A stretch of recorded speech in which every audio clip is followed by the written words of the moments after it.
9 creepy mysteries you haven't heard of. This list covers mysteries that are, hopefully, not well known to most of you, but including one previously published item with updated information, and ones that have something creepy about them. I hope you enjoy the list and be sure to mention other creepy mysteries in the comments. 1.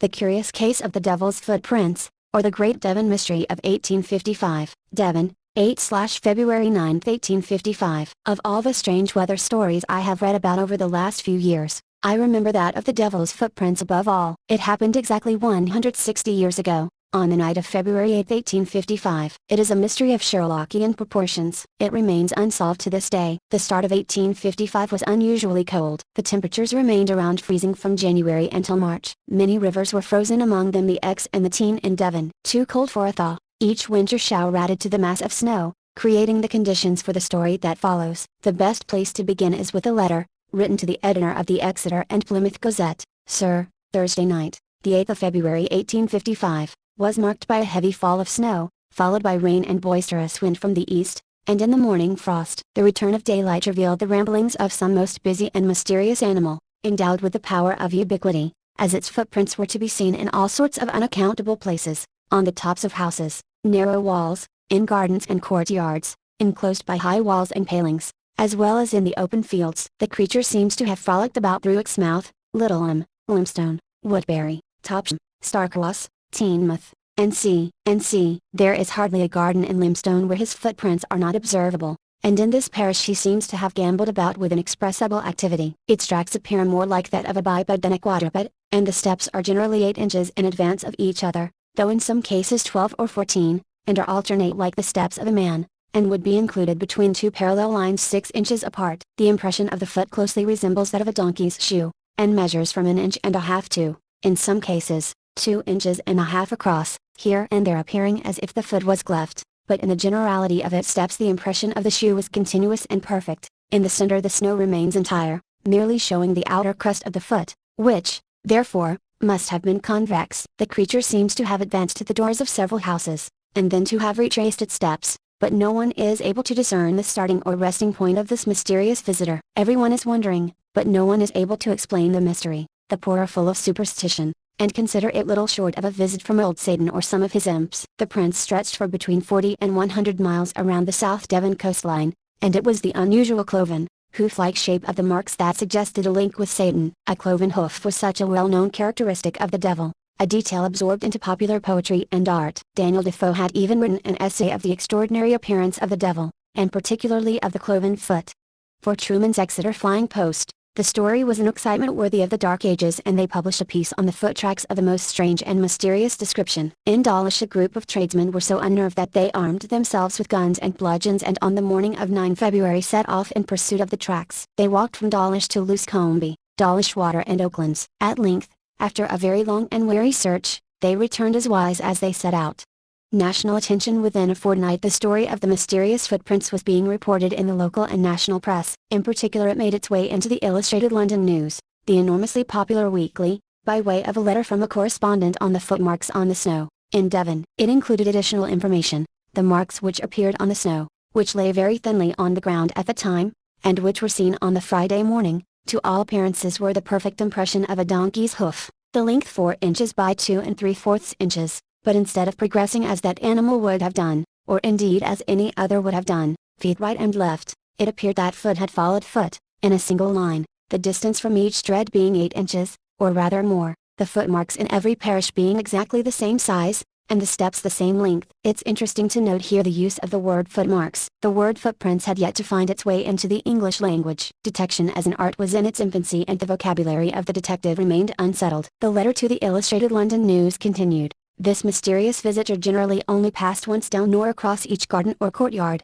and did so in nearly all the houses in many parts of several towns above mentioned, as also in the farms scattered about. This regular track passing in some instances over the roofs of houses, and hayricks, and very high walls, 114 feet, without displacing the snow on either side or altering the distance between the feet, and passing on as if the wall had not been any impediment. The gardens with high fences or walls, and gates locked, were equally visited as those open and unprotected. Now, when we consider the distance that must have been gone over to have left these marks, I must say in almost every garden, on doorsteps, through to the extensive woods of Luscombe, upon commons, In enclosures and farms, the actual progress must have exceeded 100 miles. This act of visiting homes by night also had religious undertones, stirring memories of the plague of the firstborn in Exodus, when God passed from house to house at midnight, saving only the firstborn sons of Israelites who marked their doors with lamb's blood. For some this and the cloven foot were enough to make the marks the devil's footprints, but the author of the letter in the Illustrated London News kept his mind on a rational explanation. Birds could not have left these marks, as no bird's feet leaves the impression of a hoof, or, even were there a bird capable of doing so, could it proceed in the direct manner above stated, nor would birds, even had they donkey's feet, confine themselves to one direct line, but hop here and there. But the nature of the mark at once sets aside its being the track of a bird. The writer of the above has passed a 5 months winter in the backwoods of Canada, and has much experience in tracking wild animals and birds upon the snow, and can safely say, he has never seen a more clearly defined track, or one that appeared to be less altered by the atmosphere than the one in question. He rounded off, should you think the above likely to interest your readers, or draw from any of them a better solution of this most singular occurrence than has at present been given, perhaps you will allow it a place in your most interesting journal. This letter sparked a spate of conjecture in the Illustrated London News. Already circulating the Devon towns were theories that the tracks were of a kangaroo, a wolf, or another beast escaped from a traveling menagerie. Theories. Letters to the newspaper from zoologists and naturalists now speculated that it was made by the hind foot of a badger or a great bustard or, somehow, by an errant otter or an extraordinary hopping frog. One writer ventured that the footmarks described by your Devon correspondent are made, in my opinion, by the poor, despised and insignificant rat. Another, mischievous, contribution claimed that the tracks were those of a unipede, a fabulous and rarely sighted mammal that had been spotted by the Icelandic explorer Björn Herjolfsson in Labrador in the year AD 1001. Whatever the case, today, 160 years after those Devon residents opened their doors and saw the foot tracks for the first time, we're no more enlightened than they were then. Such is the lasting mystery of the curious case of the devil's footprints. 2.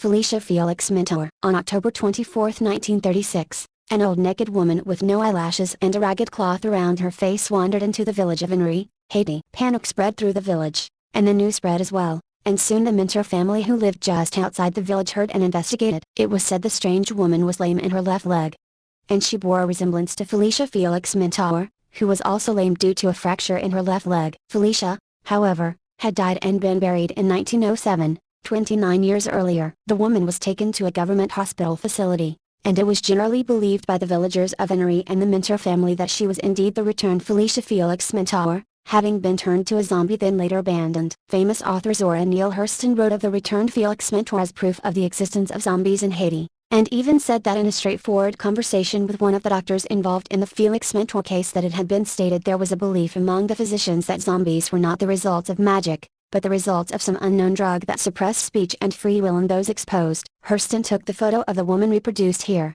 and shared it to Life magazine, which included it in their December 13, 1937, issue, where it was accompanied by a photo spread of pictures documenting a voodoo ritual, taken by Rex Hardy Jr. Hurston then published the known story of Felix Mentor, along with her own belief in the existence of the drug that causes the condition, in her 1938 book, Tell My Horse. Hurston's take on the situation, as well as her statements regarding the possible use of a drug to create zombies, were never taken seriously by doctors and other professionals. Hurston's previous books had shown that she had something of a taste for the fantastic, and that she was a ready believer of many folk tales she ran across, so scientists were not likely to treat her claims as credible to begin with. In 1945, Louis P. Mars, one of the doctors after whom the Center de Psychiatrie et Neurologie Mars Klein in Port-au-Prince was later named, published an article in the anthropology journal Man, that detailed his discoveries regarding the woman being called Felicia Felix Mentor. First off, he noted that she had been suffering from an eye disease at the time of her discovery, which had caused her eyelashes to fall out and given her extreme sensitivity to sunlight. Which is why she had wrapped the ragged cloth around her head, and looked so odd. Next, he had found that X-rays showed the woman had no fracture in her left leg. Her lameness was due entirely to dietary deficiencies, as was her apparent age. Once on a well-balanced diet, the woman regained her ability to walk, and soon looked much younger than when initially found. And she also began to menstruate again, which implied she was much younger than first supposed. Therefore the physical evidence, on the base of it, indicated she could not really be Felicia Felix Mentor, as Felix Mentor would actually be lame in the left leg, and noticeably older than the strange woman. Marsden also went out of his way in his article to point out that this conclusion shows that Zora Neale Hurston's belief and assertion that this woman was a typical example of zombies that existed in Haiti was mistaken and simplistic. Which was unfortunate, for much of Mars' further finding about the woman may have supported her being one of the few cases of a recovered zombie, even though her original identity remained unknown. This is because in the same article, Mars stated the woman was unable to give any information about her identity, where she had been previously, or even about how she had gotten to the hospital. As he described it, all her answers were unintelligible and irrelevant. Her occasional outbursts of laughter were devoid of emotion, and very frequently she spoke of herself in either the first or the third person without any sense of discrimination. She had lost all sense of time and was quite indifferent to the world of things around her. This description was attributed by Mars to schizophrenia, but it may also be caused by a chemical alteration of normal brain activity. So this woman may have been exposed to the proposed drug that Hurston spoke of. Unfortunately, like almost every zombie examined after her, with no positive proof to show the woman has been mistaken for dead at an earlier point, there was no motivation on the part of doctors to dig deeper than necessary to explain her behavior and condition. 3. Overtown Bridge. A series of tragic events haunt the otherwise picturesque Overtown Bridge near Dumbarton, Scotland, leading many to rename it the Bridge of Death.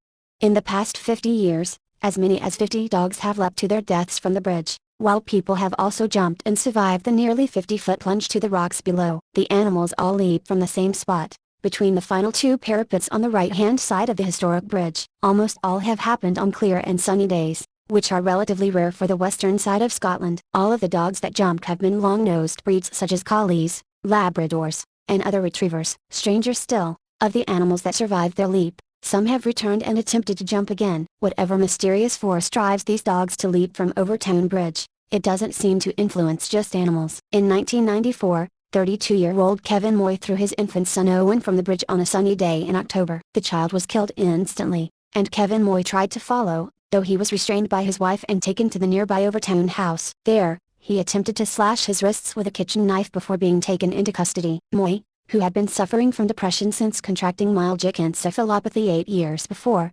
believed that he was the Antichrist and that his infant son was Satan. He told police that he and the child were responsible for the Gulf War, and they would destroy the world by infecting humanity with a virus. He said that by killing his son and himself, he would be saving the world. A jury found Moy not guilty by reason of insanity, and he was ordered to be detained in the state hospital at Carstairs. Yet while Moy's illness may have been what drove him to commit this terrible act, the location and timing of the attempted murder-suicide, a clear, sunny day on the Overtown Bridge, only fueled to the locale's sinister reputation. While Overtown Bridge and nearby Overtown House have long endured rumors of supernatural happenings, in local Celtic myth, the area is said to be a thin place where the spirit and material worlds are particularly close. Many dog lovers remain unsatisfied with spectral explanations for the rash of canine suicides. A psychic named Mary Armour went so far as to take her own Labrador for a walk across the bridge, and reported no unusual sensations, only a sense of calmness and serenity, though she admitted that her dog did pull toward the right side of the bridge. Others have gone looking for more material explanations for the strange behaviors of dogs on the bridge. Some suggest the suicides are caused by a sound only audible to canines,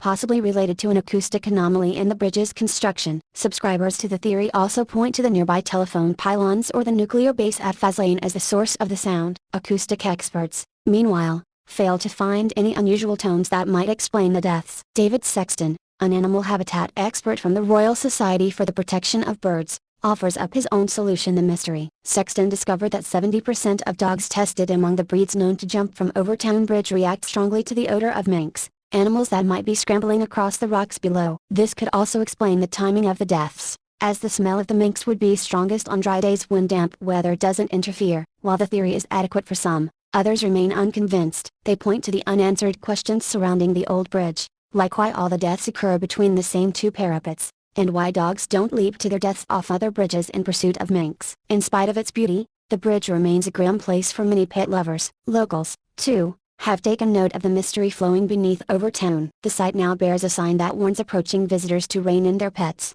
Dangerous bridge, keep your dog on a lead. 4.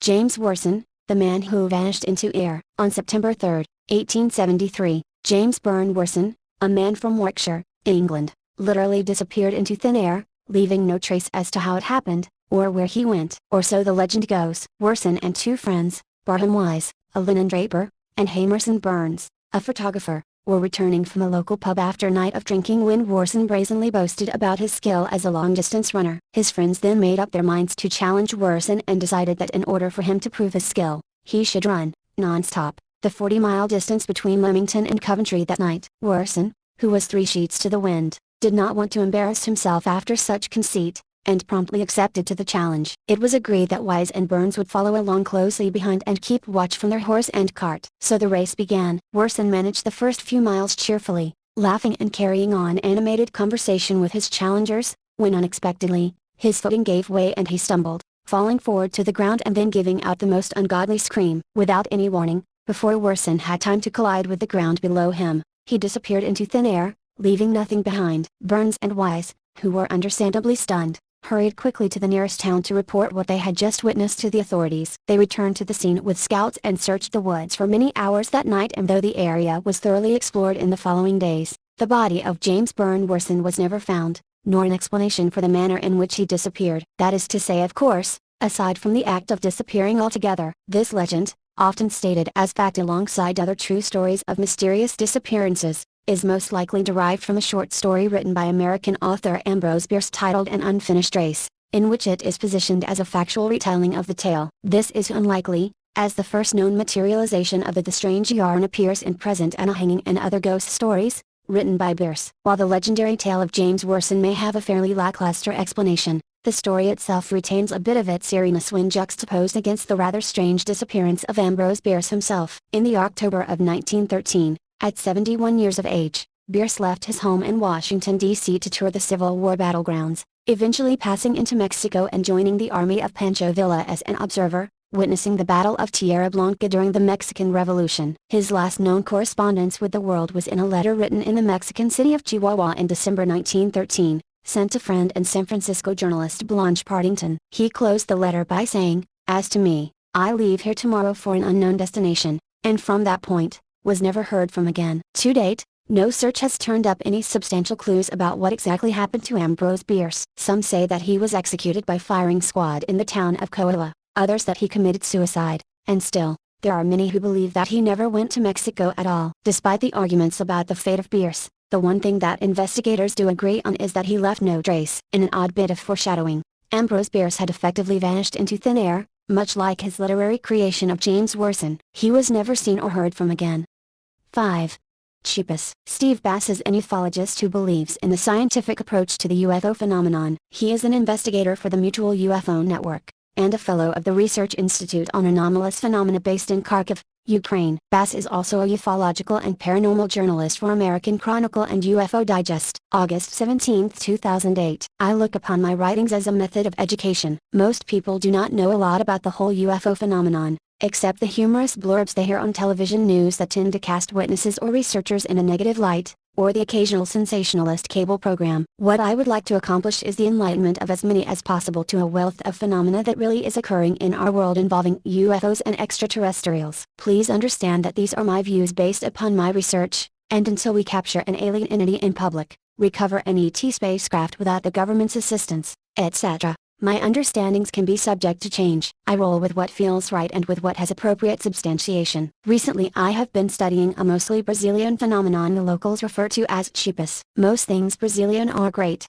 but I finally found one that is not so good. Cheapus are a relatively new anomaly in the UFO arena. Most of the information about this phenomenon is derived from interviews of locals, who might be actual witnesses or can just fill in the local legend surrounding the subject. In 1977, the Brazilian government heard complaints of a phenomenon attacking locals. Witnesses described the phenomenon as small square metallic objects, a few feet on each side, that flies 20 to 30 feet off the ground, hovers, and emits a hum most described resembling that of a refrigerator. These objects fly through the treetops at night and seem to aggressively attack locals. The local economy is poor, and residents have to hunt and fish to gather food. They tend to enjoy these activities and have better results at night, when animals come out searching for prey. Cheetahs appear near the hunters while they are stalking through the woods or hiding in hastily made tree stands, directing a bright, focused beam of light on them. When this light hits its target, complaints of scarring that appear to be from repeated stabs by small pins accompanied by a loss of blood, not bleeding, but like a removing of a portion of the blood supply, burning of skin, and intense pain was experienced that lasted anywhere from a few weeks to years. Locals began referring to this anomaly as vampire lights or chipa chipa, which means the sucker, as a result of the types of wounds experienced. The phenomenon seemed to appear first in the area of Para, Brazil, but soon spread to the country's capital of Belém, with complaints, attacks and injuries pouring in from local citizenry. The Brazilian military launched Operation Saucer in an attempt to identify the phenomenon. Soldiers were sent to the area to interview witnesses, examine the injured, and try to observe the phenomenon. Some of the soldiers sent to the area became witnesses themselves, with a classified 2,000-page report, photos, and almost 16 hours of film. The leading researcher into this anomaly is a fantastic ufologist named H.A. Jeverd, editor of Brazilian UFO magazine. Among the witnesses he interviewed was one Irange Halanta, the captain in charge of the military's investigation. Captain Halanta was found dead in his home 2 months after an in-depth interview with Jeverd, in which he shared classified information with the ufologist. The death appeared to be a suicide,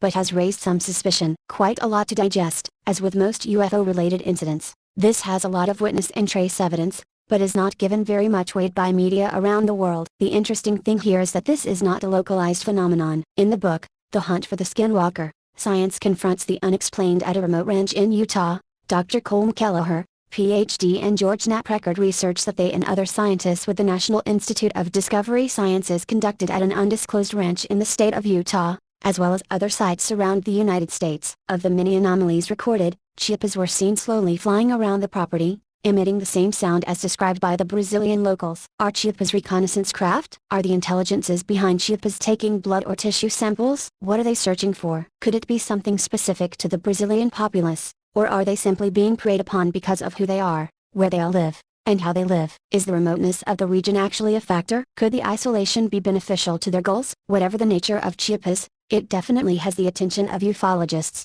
who continued to field reports of sightings and injuries, and press the Brazilian government to release its still classified report in toto. Until then, researchers and scientists continue their search for answers.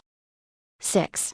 The Armageddon Mystery. Ominous tales of ghost ships like the Flying Dutchman and the Mary Celeste have been passed down from one generation of seafarer to the next for centuries, but as eerie as these haunted vessels are alleged to be, there is another even more disturbing maritime phenomena that deals not with ships that have been abandoned, but those whose crew have mysteriously perished. Arguably the most disturbing of all these legends is the shocking case of the SSR Armageddon. According to widely circulated reports, in June of 1947, or, according to alternate accounts, February of 1948, multiple ships traversing the trade routes of the Straits of Malacca, which is located between the sun-drenched shores of Sumatra and Malaysia, claimed to have picked up a series of SOS distress signals. The unknown ship's message was as simple as it was disturbing: all officers including captain are dead, lying in chart room and bridge, possibly whole crew dead.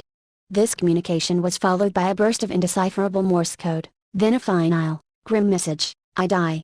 This cryptic proclamation was followed by tomb-like silence. The chilling distress call was picked up by 2 American ships as well as British and Dutch listening posts. The men manning these posts managed to triangulate the source of these broadcasts and deduce that they were likely emanating from a Dutch freighter known as the SSR Armageddon, which was navigating the Straits of Malacca. A conscripted American merchant ship called the Silver Star was closest to the presumed location of the Armageddon. Originally christened Santa Cecilia by the Grace Line, W.R.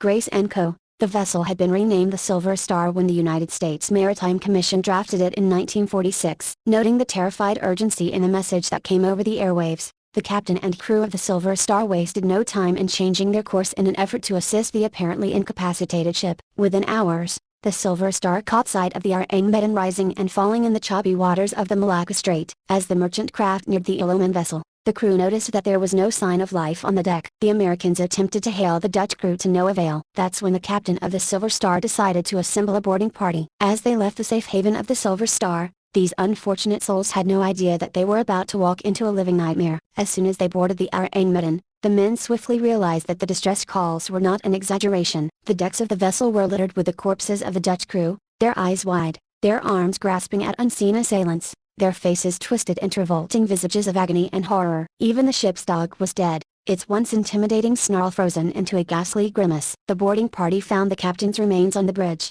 while his officers' cadavers were strewn about the wheelhouse and chart room. The communications officer was still at his post, as dead as the rest, his fingertips resting on the telegraph. All of the corpses, according to reports, bore the same terrified, wide-eyed expressions as the crew on deck. Below deck, search party members found cadres of corpses in the boiler room, But almost as disturbing as this grim find was the fact that the American crew members claimed to have felt an extreme chill in the nadir of the hold, even though the temperature outside was a scorching 110 degrees Fahrenheit. While the search team could see clear evidence that the crew of the Armageddon suffered profoundly at the moment of their deaths, they could find no overt evidence of injury or foul play on the swiftly decaying corpses. Nor could they spy any damage to the ship itself. The captain of the Silver Star decided that they would tether themselves to the Armageddon and tow it back to port. But as soon as the crew attached the tow line to the Dutch ship, they noticed ominous billows of smoke pouring up from the lower decks, in specific the number 4 hold. The boarding party scarcely had a chance to cut the tow line and make it back to the Silver Star before the Armageddon exploded with such tremendous force that it lifted herself from the water and swiftly sank. The crew watched the Dutch vessel disappear beneath the briny depths, no doubt breathing deep sighs of relief that the tow line had not dragged them into the sea as well. The watery grave that claimed the Armageddon effectively removed the freighter from the face of the earth and forced it directly into the realm of myths and legends. This, of course, has made it one of the most enduring and intriguing maritime mysteries of the modern age, leaving us to ask the most basic question. While rumors about the Silver Star's grisly discovery circulated wildly along the trade routes of the East Indies, the first official account of the event would not be printed until May of 1952, in the form of the Proceedings of the Merchant Marine Council, which was published by the United States Coast Guard. The testimony therein described the alarming state of the Dutch crewmen, even going so far as to state, their frozen faces were upturned to the sun, staring, as if in fear. The mouths were gaping open and the eyes staring. The first problem with trying to ascertain what happened to this now infamous Dutch freighter is the fact that there doesn't seem to be any official records that it ever existed in the first place. We know that the Silver Star was real, although, by 1947, it had been reacquired by the Grace Line Shipping Company, who dubbed the vessel Santa Juana, but there's no paper trail leading to the Armageddon. Some researchers have speculated that if the Armageddon was a genuine ship, that it likely hailed from Sumatra, which at the time was a colony of the Netherlands in what was referred to as the Dutch East Indies. Arang is Indonesian for man, and Medan is the biggest city on the island of Sumatra, which would designate this enigmatic freighter the Man from Medan. But, while the etymology of the name might give some clue as to its origin, there are no bureaucratic records of the Armageddon. Author and historian Roy Bainton, who's done some of the most exhaustive and revealing investigation on the subject of the SS Armageddon, met dead end after dead end in his pursuit of the true story of the death ship. First he went to the usual sources, but was unable to find any mention of the ship in Lloyd's shipping registers or the Dictionary of Disasters at Sea, 1824 to 1962. Then he contacted the United Kingdom Admiralty, the Registrar of Shipping and Seamen, and the National Maritime Museum in Greenwich, all of whom told him that the only place to check Dutch shipping records was in Amsterdam. Bainton searched the Dutch records as well as the Maritime Authority in Singapore to no avail. Just as he was about to give up his investigation and write the whole thing off as just an old sailor's yarn, Bainton was contacted by Professor Theodor Seersdorfer of Essen, Germany, who had been pursuing the case for the better part of 50 years and was the first to reveal the names of the 2 American ships that had heard the Armageddon's SOS calls. Seersdorfer also led Bainton to a 32-page German booklet written in 1954 by Otto Mielke, entitled Das Todesschiff der Südsee, or Death Ship in the South Sea.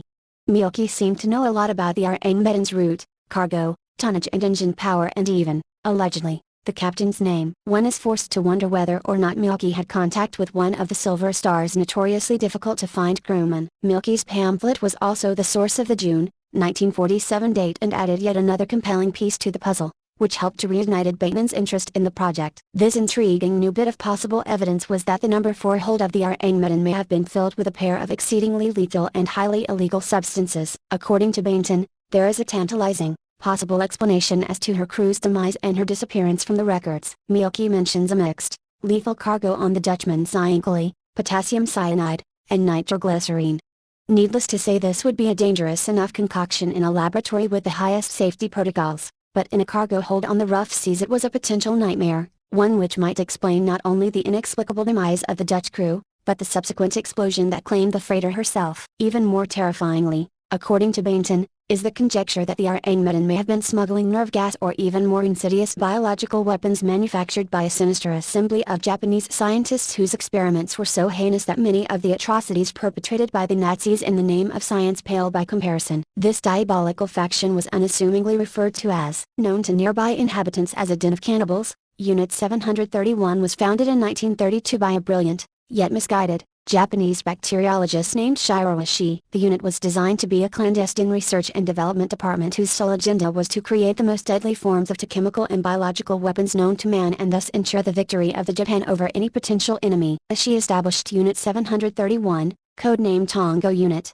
during the Second Sino-Japanese War, but didn't really make his terrible mark until he oversaw the construction of new research facilities in the Imperial Japanese Army-occupied Pingfang district of Harbin, China. It was there that the scientists of his division conducted some of the most deplorable biological experiments known to mankind during World War II. Even more inexcusable was the fact that this grotesque cabal used human beings, including women and infants, in their appalling experiments, which included everything from exposure to sub-zero temperatures to the vivisection of human guinea pigs to study the effects of toxic materials on living organs. Nevertheless, General Douglas MacArthur, presumably in the interest of national defense, covertly granted immunity to Ishii and his staff in exchange for providing the U.S. with their biological warfare research, regardless of the unspeakable acts they had committed, the magnitude of which was reported by Bainton. Unit 731's brief was to find a chemical, gas or biological weapon to win the war. Hideous, inhumane experiments were carried out on helpless Australian, American, Russian, Chinese and British prisoners,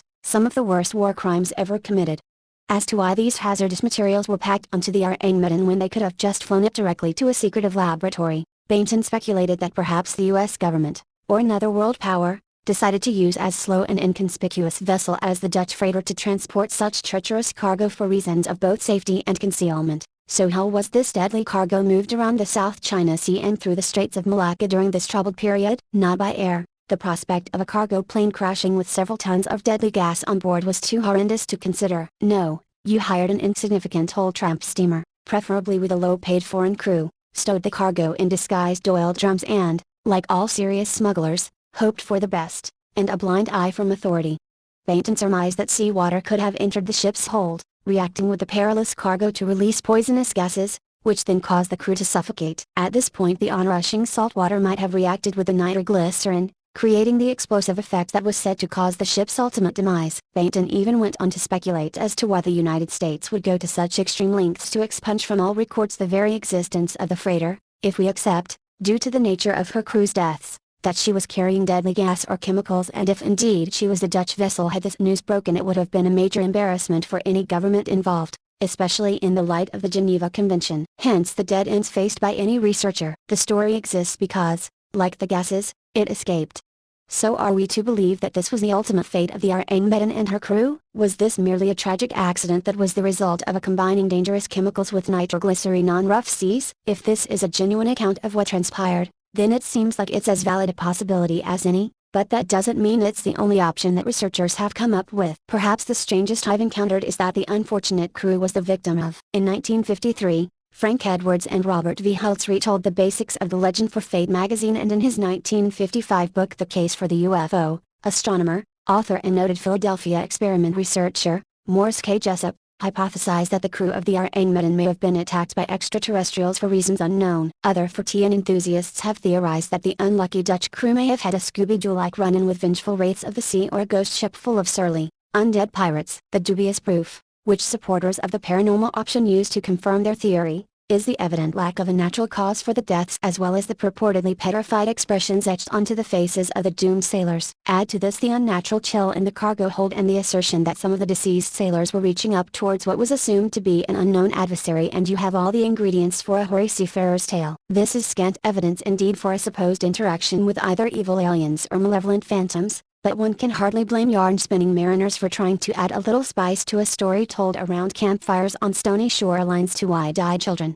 Or even novice deckhands. So, if we presume for the moment that the paranormal is out, then we must be dealing with, okay, assuming that the deaths aboard the Rheinmetall were caused by neither supernatural forces or atrocious weapons of war, then could it be a chilling natural phenomenon or even a simple accident that claimed the lives of these Dutch sailors? Mayhap an incident involving. Perhaps the most fear-provoking theory proffered by those who believe that the demise of the Dutch freighter was explicable by natural means is that the crew of the Rheinmetall was asphyxiated by clouds of noxious methane that gurgled up from a fissure on the seafloor and poisoned the sailors before eventually engulfing the ship. As terrifying as the thought of random bursts of methane destroying vessels after killing the crew may be, this explanation seems far-fetched, as it does not account for the thunderous blast described by the crew of the Silver Star. So if it wasn't methane bubbles that were responsible for the tragedy, then perhaps it was a. Author Vincent Gaddis, in his 1965 book Invisible Horizons, put forward the premise that an unobserved fire or failure in the ship's boiler system might have been responsible for the demise of the vessel. He claimed that carbon monoxide could have leaked up, causing the deaths of all aboard while the fire slowly grew,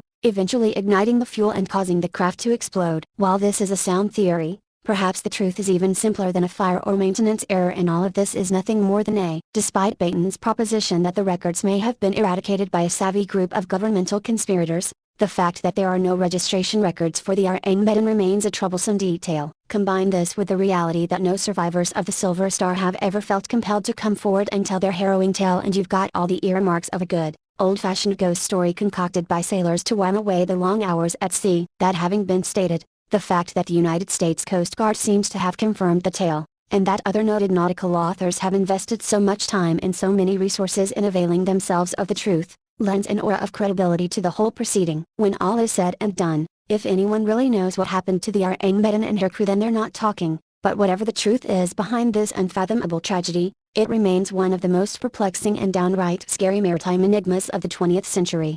And while it might not be as famous as the plethora of other ghost ships said to sail the high seas, it is every bit terrifying. To this day, the exact fate of the Armageddon and her crew remains a mystery. The exact fate of the Armageddon.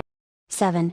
Jeff. One morning in the early 1930s, James Irving of the village of Dalby on the Isle of Man was getting ready to open his daily newspaper when a high-pitched disembodied voice called out impatiently, "Read it out, you fat-headed gnome."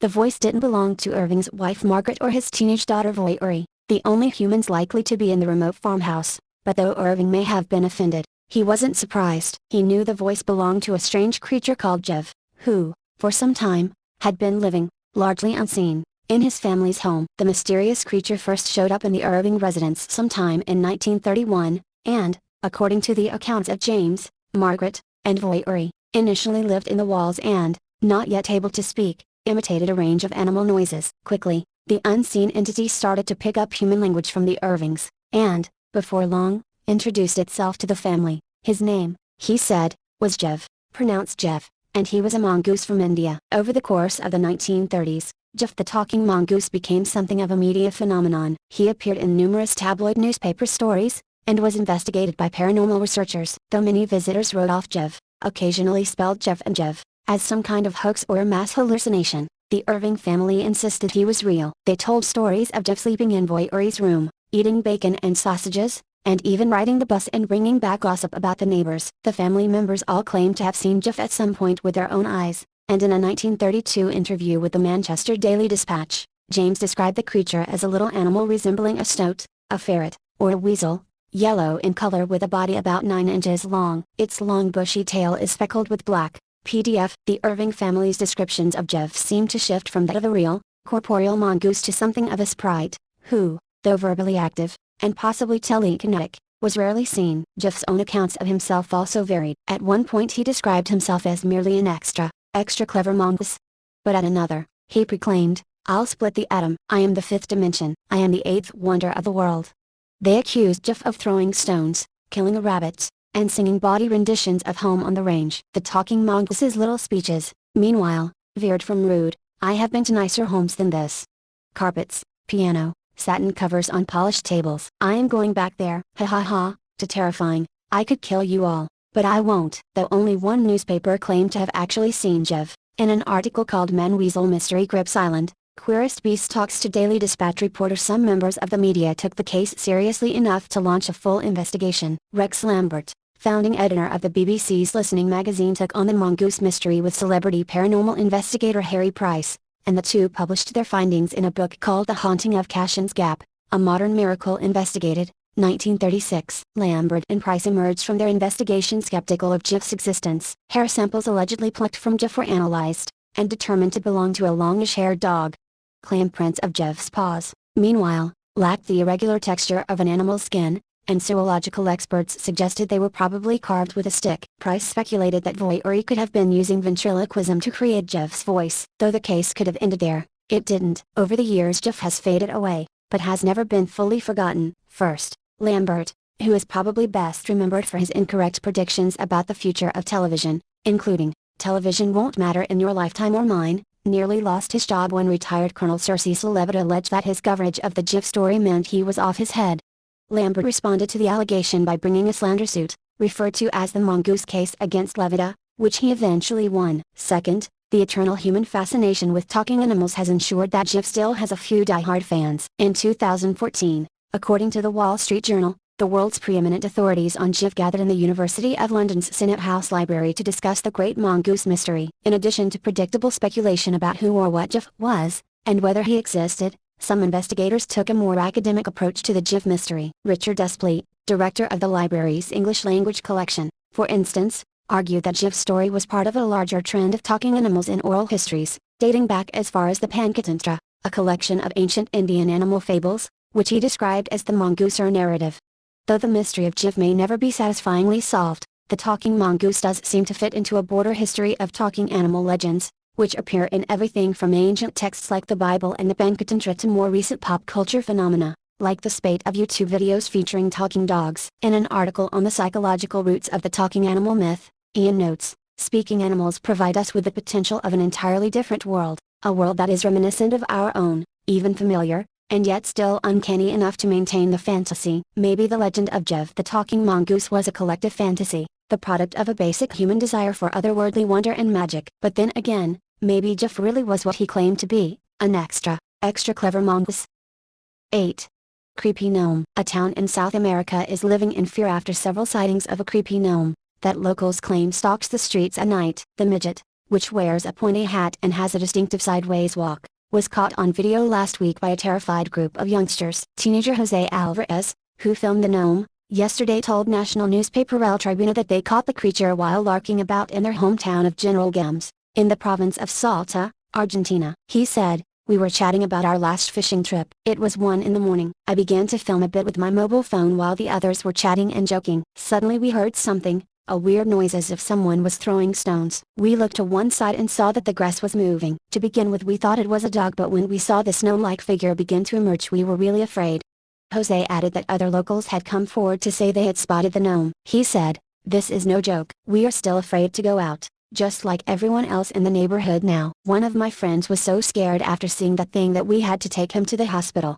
Many cultures have legends regarding little people. The most well-known are probably the leprechauns of Ireland, although some Irishmen have claimed to have seen these mischievous souls, and probably tried to catch one. None seem to have succeeded. In other civilizations such as those in the extreme north, they refer to them as dvergr. These dvergr, or little people, ultimately provided the basis for Santa's elves. This legend spread throughout most Germanic tribes long before the time of Christ. Little people are not merely mythological creatures, however. Very odd, but very interesting. What sort of beings did the Buddha speak of during his years of teachings, that might fit this description? The first one that comes to mind is the fairy. Now, no Buddhist scripture tells us a lot about fairies, but there is this tale. One day, while the Buddha was walking through the forest alone, Shakra, Lord of Heaven, thought, "I shall make the Tathagata an offering."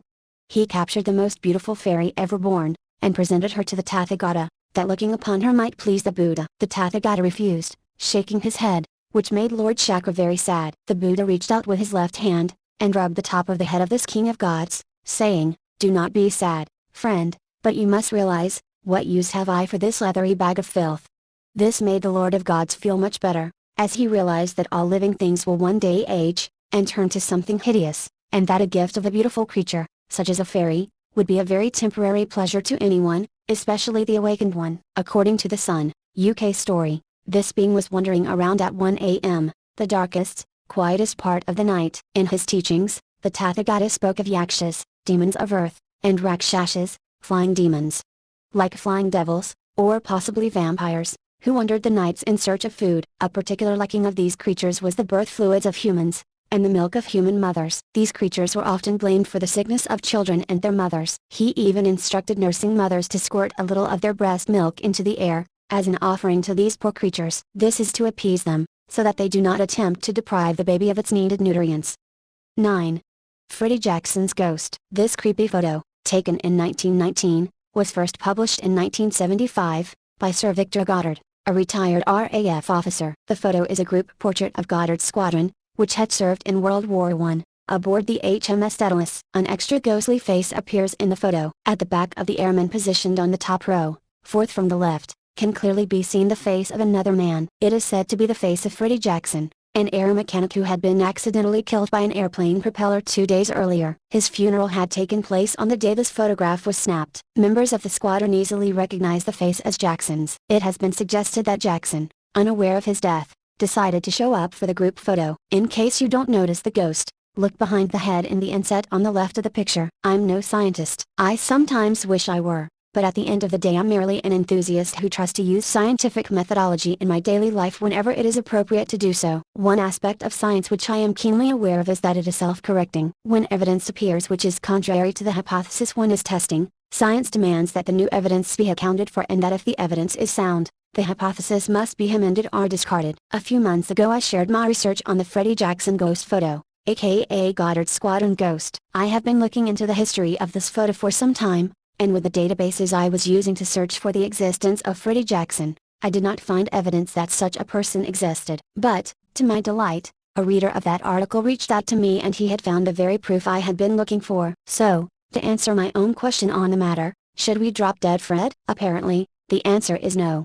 There really was a Freddie Jackson in the RAF whose personal details parallel elements of the Goddard, Capel story. Here is a detail of his death record. Registry number 591269 records the death of a George Frederick Jackson, who had worked in the RAF airplane repair section. He died on April 13, 1918 at the 3rd Northern General Hospital in Sheffield. When I first got this information I was curious about why the date didn't come close to the Armistice Day, end of WWI. Date that was part of Bobby Capel and Goddard's version of the story. The RAF took over Unsolved in April of 1918. Could it be that Goddard and Capel were misremembering and that the photo was actually taken when the RAF took over in April? Perhaps this explains the variety of uniforms present. Perhaps by November when the war ended the RAF uniforms would have been more unified. Here is a reminder of what Goddard said of it in the early 1970s. Well, there he was, and no mistake, although a little fainter than the rest. Indeed he looks as though he was not altogether there. Not really with the group, for he alone was capless,